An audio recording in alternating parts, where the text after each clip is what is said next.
તમે જરા ચિંતા નહીં કરતા. હવે તમારો ભાઈ છૂટાઈ ગયો છે. એક જ વાત કહેવાની કે આપણે જે બોલેલા છે એ આપણે કરીને બતાવશું. એટલે આજે તમને બધાને મારે રિક્વેસ્ટ છે કે તમે લોકો કોઈ પણ પ્રકારે ઉશ્કેરાશો નહીં. બધાએ શાંતિ બનાવી રાખવાની છે. હજુ મોટી લડાઈ લડવાની છે.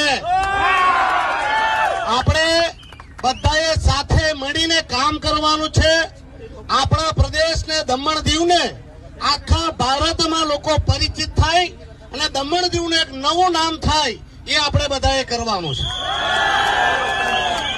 આપણા દમણ દીવમાં ઘણી બધી મુસીબતો છે, સમસ્યાઓ છે અને રોજની એક સમસ્યાનું સમાધાન ન થાય તો આપણા દમણ દીવની સમસ્યાનું પૂર્ણ કોઈ પણ કાળે સમાધાન નહીં થાય. એટલે રોજ એક સમસ્યાનું સમાધાન કરવા પડશે. એટલે આપણા પાસે કામ ઘણા છે અને સમય ઓછો છે. એટલે સમય વેડફવાનો નહીં.